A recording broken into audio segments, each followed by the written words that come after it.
Fearless Females Voice podcast, where women's stories and experiences are shared in order to empower and inspire others. On this episode, I'll be going solo, and I've been wanting to do this episode for a while on my reflections for the first 6 months of the year. So I know it's a little late as we're in August, but I still want to share some of my learnings and insights with you. But before I begin, I have to touch on my wedding. I'm nearly 2 weeks into married life and loving it. We had the best wedding celebrating with our family and friends. The whole day was just magical, and I can say it was the best day of my life. My emotions were running high, and I was in constant happiness and felt so much love surrounding me. Everyone told me to be present on the day as it flies by. So I made sure I was taking everything in, being present in the moment and taking deep breaths every now and then. I even asked my bridesmaids to nudge me and remind me to just take in the smells, the sights, just look at everything with my senses and take breaths. I remember every single moment, and looking back at the photos and videos makes me smile every time. I've received so many lovely messages from you all, so thank you so much for your kind words and wishes. Right, now on to my insights. There has been a lot of change for me this year. This change is not quite what I expected, but I have been following the path presented to me by the universe. So what do I mean by this? Well, let's take it back to last year when I was quitting my job. So last year in November 2020, I decided to quit my job. I'd been thinking about it for a while as I wasn't really enjoying my role anymore and wanted to try something different. But I didn't know what that something else would be. Thanks to the pandemic, I had saved enough money to keep me going without a job for a certain period of time. So I was in a stable and comfortable position before quitting. Now, I think this is quite key. I wouldn't have left my job if I didn't have the financial backing to do so. I still remember when I was contemplating leaving work and I was afraid of what others would have thought about it. So the list of the others included my family, my close friends, and also colleagues. But slowly I started breaking the news to them that I was thinking of quitting and I most likely would quit. And I was shocked by the amount of support that I had from my parents, my siblings, and also colleagues and friends. It was unbelievable. I was initially scared of telling them. And then I just started opening up more and more. And they were all really proud of me for making this decision and doing something for myself. It made me feel that it was definitely the right thing to do. And I started feeling proud of my decision and taking this time out for myself. I remember my brother saying that this is something that I should have done 2 to 3 years ago, and I completely agreed with that. But the finance security and benefits of having a good job kept me going, so I was in it for the wrong reasons. Akash and I often talk about it where I was lost in my work and I was thinking a lot about my next promotion and fixated on the pay rises I would get. I was stuck in the rat race without even knowing it. Akash has been my biggest supporter over the last 3 years, and he recognized early on that I needed to do something different, something that I was passionate about. But sometimes we can get told many things over and over again by our loved ones, but we need to figure it out for ourselves. And when we figure it out for ourselves is when we will be able to make the changes. I had some sort of calling almost that I needed to quit, and this time round, I wasn't afraid of doing it, unlike all the other times. I felt secure and comfortable, knowing that I had myself and also the backing of others. At the time of quitting, I automatically felt so much freedom, and I started to understand the phrase, "the world is your oyster." I had no real plan for after I finished work, so I worked my 3-month notice period, and around February time, I had officially left work with nothing to do. Akash and a few close friends of mine told me to take a couple of months off to myself, as it's a very rare opportunity in your life where you have nothing to do or no stress, no worries. So I decided to do that. I decided to focus on myself. And don't get me wrong, I wasn't just sitting around doing nothing. That's not the type of person I am. I have to keep myself busy and occupied. So I was working on Fearless Females, which at the time was my passion project. So there was very minimal amount of time going in, but I was still working on it. I was reading, exercising, walking, and keeping myself occupied. Now, as I mentioned, the universe was giving me signs, and the day I left my job in February, my little baby nephew was born, who happened to be 1 week early. This news made me feel so happy and excited, and I went to visit him straight away. This was my little blessing in disguise. After I'd quit, as if I was working, I wouldn't have got to spend as much time with him that I did. I was able to see him grow up, learn new things as a baby, and really bond with him. My first couple of months of being unemployed meant that I spent a lot of time with him and my family. And during this period, I had a new feeling that I'd never felt before. I felt so detached from money and also work. By work, I mean my old job. And at the time of quitting, as I said, I didn't know what I would be doing next. But for some reason, I thought to myself, I'll probably just end up getting another job. Now, Akash always said to me, he didn't think that would happen, but I was like, well, what else would I do? There's nothing else that I could really do. And he said, take the time off and let things just fall into place and you'll figure it out. So I thought to myself, right, I'll take a couple of months off and then I'll start applying for other jobs. After quitting, I felt complete freedom and felt in control of my life. As I said, it's a feeling I'd never had before, and leaving my job, coming out of the rat race and spending time on the right things put everything into perspective.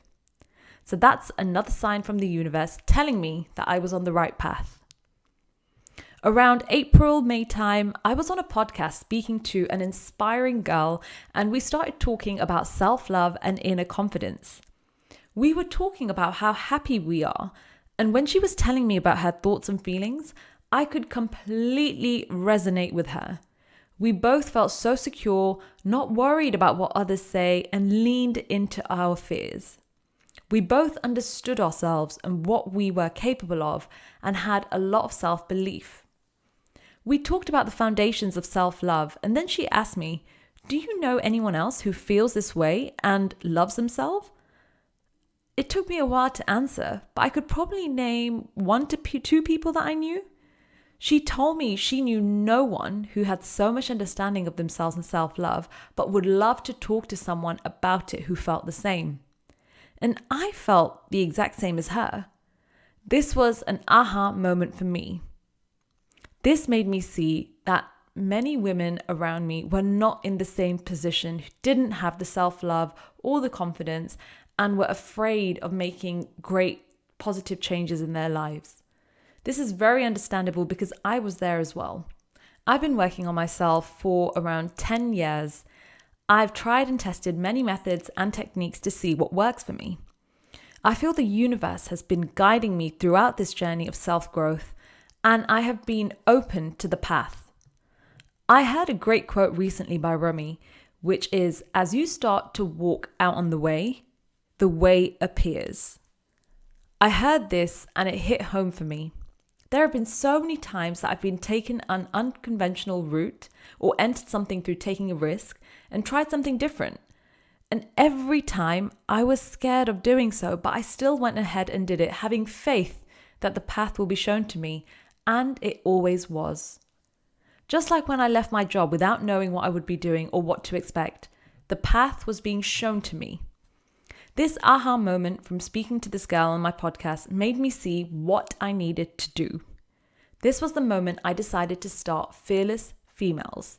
I wanted it to make my mission to guide women to be at their best, feel self-love, and overcome their fears. I've had so many past experiences where I have been patronized or felt biases because I'm a female. And I'm sure many other women will have gone through this as well. I knew I wanted to make a change in society so women are thriving, confident, and living their best life. This leads me onto my next change in my life, which happened in June 2021. I decided to start my business, which was called Fearless Females, which is all about women empowerment. Going from a full-time corporate job to starting your own business is no easy task. Luckily, I could work on it full-time.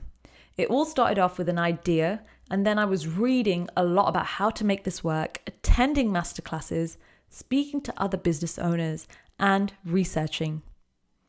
I self-taught myself how to build a website, how to create funnels, how to build a community, how to create content, and pretty much everything else. I read posts about women who have been running their own businesses for years, and they all say the same thing. When you start off, you are doing every single role in your business. This is completely true, as I didn't have the capital to hire people, so I could only invest enough to get me up and running. This meant that I had to figure things out, teach myself, and learn at a quick pace.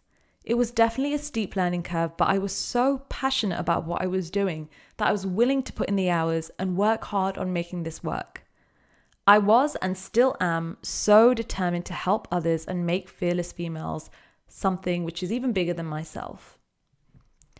May and June were pretty much the grind periods for me, where I was working a lot on my business and also thinking about it a lot. I was sometimes working on it until I would get into bed, and then I was still thinking about it in my sleep. Luckily, Akash is a business owner, so he has been by my side every single step of the way and given me great direction, insights, and loads of ideas. He is, in my eyes, a genius and the best mentor I could have asked for. It's amazing being able to bounce ideas off him and also knowing that he believes in me just as much as I believe in myself. Oh, and I forgot to mention, whilst I was starting up my own business, I was also planning our wedding. With the pandemic easing off, things started opening up in May, which meant that was the time to start booking suppliers, finding dresses, gifts, sorting out the venue, etc. So in May and June, I was in the depths of work and also planning. Initially, when I started my wedding planning, I got a lot of input from family and friends, especially when it came to my outfits. Although I appreciated everyone's inputs, I found that I was getting more and more confused about what I wanted to do or wear, which led me to feeling the stress. I was putting pressure on myself to find the best dress, and everyone had their own opinions, and then someone gave me some incredible advice. They told me to listen to my inner gut and go for what I wanted to wear and do, instead of thinking what other people want and what they want me to do. I then realized I was asking for too many people's opinions and that there was no way I would get a consensus result. So I cut it all out, left everyone's opinions behind me, and went with my gut. This was the case for a lot of the planning, which then made the whole process a lot easier and with less stress. Then came the most recent change in my life. I got married at the end of July and have myself a husband. It still feels exciting thinking about the wedding, and although we already lived together before we got married, it feels really special being in our home together. We went on our mini-moon to Cornwall straight after the wedding, and I remember distinctly one morning, I sat at the breakfast table whilst Akash was on a call, and the waitress said to me, "Are you eating alone or waiting for your husband?" I looked at her and said, "Can you say that again?" She looked at me a little confused and asked the same question, and I responded with a big smile on my face and said, "I'm waiting for my husband." It was so nice hearing someone call him my husband. So we are 7 months into the year, and so far it has been beyond my expectations. I've been overcoming my fears, taking risks, making changes, and leaning into the hard times. If you are struggling to make changes in your life or want to overcome your fears, then join me on a free webinar which I'm hosting called the Fearless Challenge. This challenge will be held from Tuesday 17th of August to Thursday 19th of August, and I'll be tackling the fear of the unknown, fear of judgment, and fear of failure. I've had plenty of experiences in all of these three fears, so super excited to share my learnings with you and to get you to implement these in your day-to-day lives. You can sign up for this challenge through my website, www.fearlessfemales.me. Thank you so much for listening to the podcast. I really hope you enjoyed it. And if you've loved what you've heard, then be sure to give me a 5-star rating on iTunes. Bye for now.